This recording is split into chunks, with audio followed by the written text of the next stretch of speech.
بالله من الشيطان الرجيم. بسم الله الرحمن الرحيم. لا يحب الله الجهر بالسوء من القول إلا من ظلم وكان الله سميعا عليما.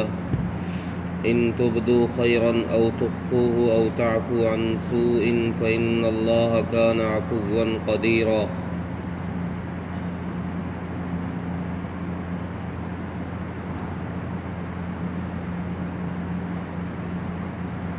یہاں سے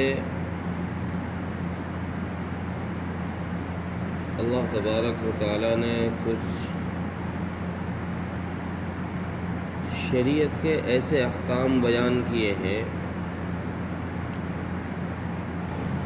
جو انسان کو اپنانے چاہیے اور جن چیزوں سے روکا گیا ہے ان سے انسان کو اپنے آپ کو روکنا چاہیے. اب سے پہلے تو منافقین کا ذکر کیا گیا. یہاں سے چھٹا پارہ شروع ہو رہا ہے. اللہ تبارک و تعالیٰ نے ہر ایک آدمی کے لیے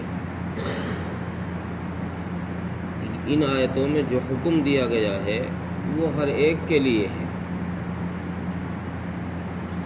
حکم کیا دیا گیا ہے؟ اللہ فرماتے ہیں کہ اللہ تبارک و تعالیٰ اس بات کو پسند نہیں فرماتے کہ کوئی آدمی کسی کو اونچی آواز میں برا کہے. کسی کی برائی کو اللہ پسند نہیں فرماتے. اونچی آواز کا اس لیے ذکر کیا ہے کہ یہاں واقعہ ایسا ہی ہوا جس میں کچھ آواز اونچی ہونے کی وجہ سے آواز اونچی ہو گئی جس کا یہاں ذکر کیا گیا ہے. ورنہ تو مفسرین فرماتے ہیں کہ برائی کو تو اللہ تبارک و تعالیٰ نہ تو آہستہ پسند فرماتے ہیں اور نہ بلند آواز کہ کوئی کسی کو برا کہے، کسی کو گالی دے. اس بات کو اللہ تعالیٰ پسند نہیں فرماتے. ایک روایت میں ہے کہ اللہ تبارک و تعالیٰ دو گالی دینے والوں میں گنہگار گالی دینے والا وہ شخص ہے جو پہل کرے، جو گالی دینے میں پہل کرے. اس آیت میں آگے ایک بات یہ ارشاد فرمائی الا من ظلم، کہ اللہ برائی کو پسند تو نہیں کرتے کہ کوئی کسی کو برا کہے، ہاں مگر یہ کہ کسی پر ظلم کیا گیا. اگر کوئی مظلوم آدمی ہے وہ کسی کی برائی کر رہا ہے، جس نے اس پر ظلم کیا ہے اس کو برا بھلا کہہ رہا ہے، تو اس شخص کو تو اجازت ہے، صرف اتنی ہی اجازت ہے کہ وہ حد سے آگے نہ بڑھے، کہ جتنا اس کے ساتھ ظلم ہوا ہے اس ظلم کو لوگوں میں جا کے بیان کر دے.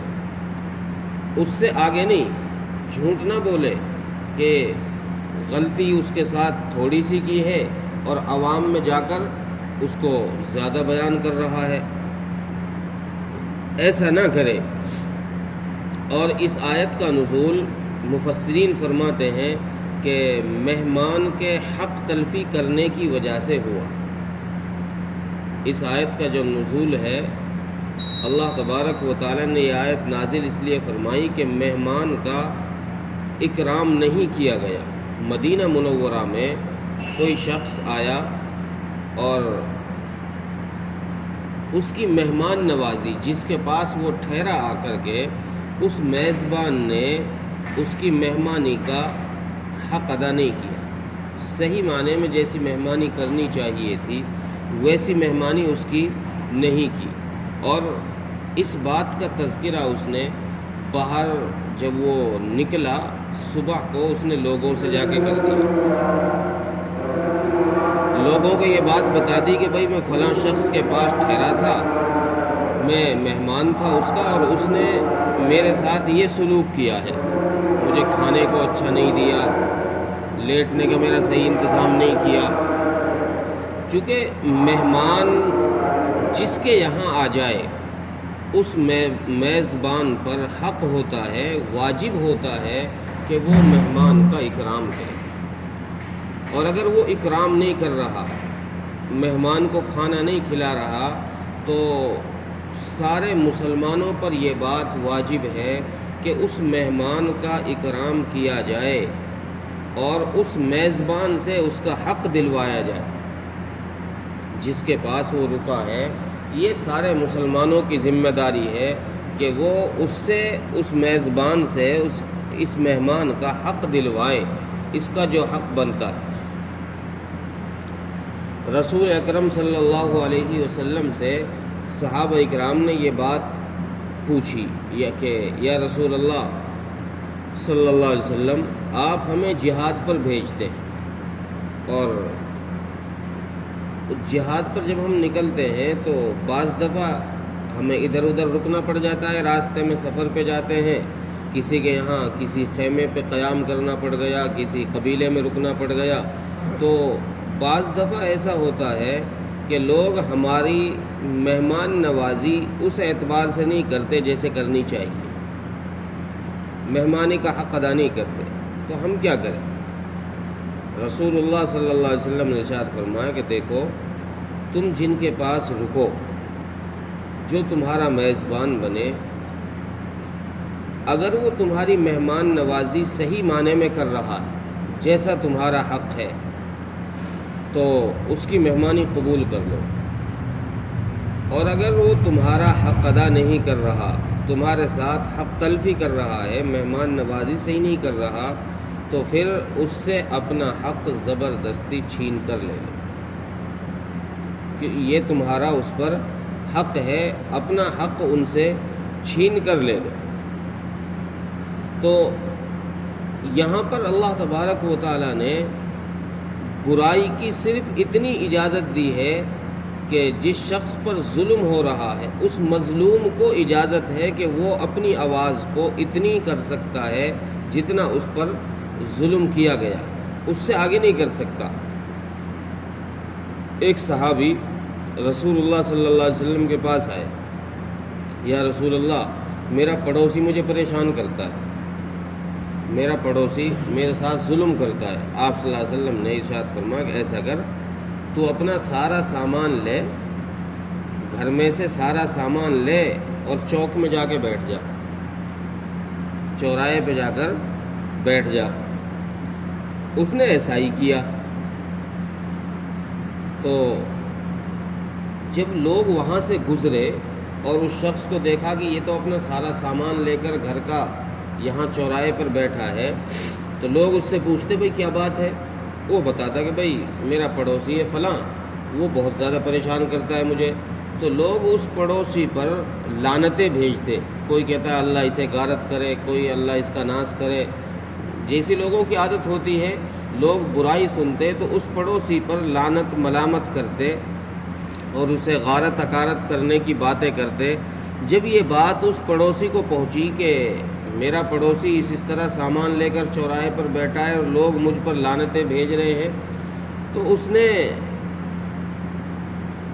اس پڑوسی کے پاس جا کر کے معافی مانگی اور اس سے کہا کہ بھائی ایسا کر، آج اب تک جو میں نے تجھے ستایا ہے، پریشان کیا ہے، مجھے معاف کر دے، اور آئندہ کے لیے میں کہہ رہا ہوں کہ آئندہ میں تجھے کبھی پریشان نہیں کروں گا، لہذا تو واپس گھر چل جا۔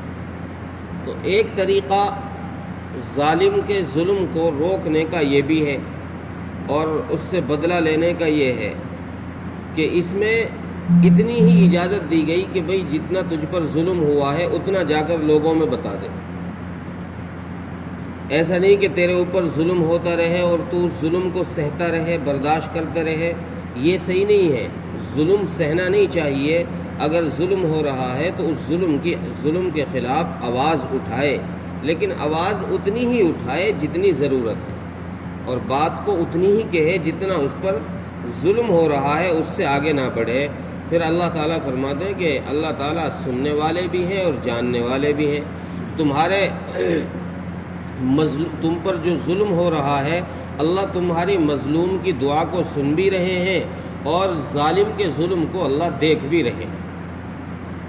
پھر اگلی آیت میں اللہ تبارک و تعالیٰ نے ایک آسانی یہ دی کہ بھئی ان تبدو خیرن او تخفو، اگر تمہارے ساتھ کوئی ظلم کر رہا ہے تو پھر تم اس کے ساتھ بھلائی کا معاملہ کرو، یعنی اس کو درگزر کرو۔ اس بھلائی کے معاملے میں چاہے تم وہ بھلائی علانیہ کرو، لوگوں کو بتا کر کرو کہ بھئی اس نے میرے ساتھ یہ ظلم کیا، میں نے اسے درگزر کر دیا، میں اسے معاف کرتا ہوں، میں اس سے بدلہ نہیں لیتا، یا تم اس کو کوئی بھلائی کرو تو وہ چھپ کر کرو۔ دونوں صورتوں میں اور اگلی صورت اللہ تعالیٰ فرماتے کہ بہتر یہ ہے کہ تم اس کو برائی کو، جو تمہارے ساتھ برائی ہوئی ہے، تم اس برائی کو معاف کر دو۔ اگر تم معاف کر دو گے تو یہ تمہارے لیے، رسول اکرم صلی اللہ علیہ وسلم نے ارشاد فرمایا، معاف کرنا تمہارے لیے تجارت ہے۔ کیوں؟ اس لیے کہ بعض دفعہ ایسا ہوتا ہے کہ انسان بدلہ لینے پر قادر نہیں ہوتا۔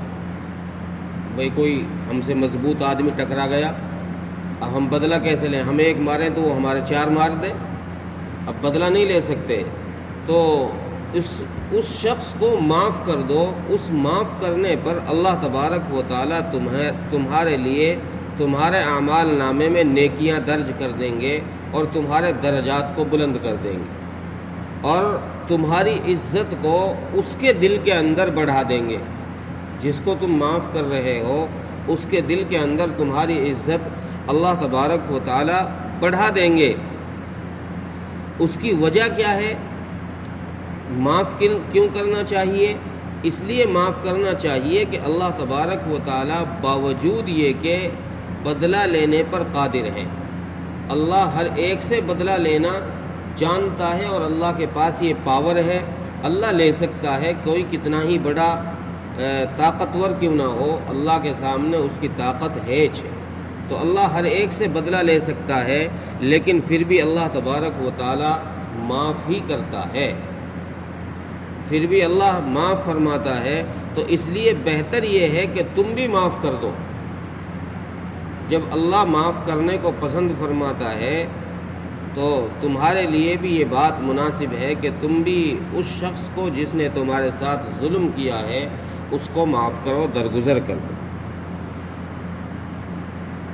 ترجمہ دیکھیں، لا يحب اللہ الجہر بالسوء من القول الا من ظلم، اور اللہ پسند نہیں کرتے کہ کسی کو اونچی آواز کے ساتھ برا کہا جائے مگر یہ کہ اس پر ظلم کیا گیا۔ وَكَانَ اللَّهُ سَمِيعًا عَلِيمًا، اور اللہ تبارک و تعالی سننے والے اور جاننے والے بھی۔ ان تبدو خیرا او تخفو، اگر تم اچھائی کرو علانیہ یا اس کو چھپاؤ، او تعفو عن سوء، یا اس برائی کو درگزر کر دو، معاف کر دو، فإن اللہ کان عفوا قدیرا، بے شک اللہ تبارک و تعالی معاف فرمانے والے ہیں اور قدرت والے ہیں۔ اللہ تعالیٰ ملک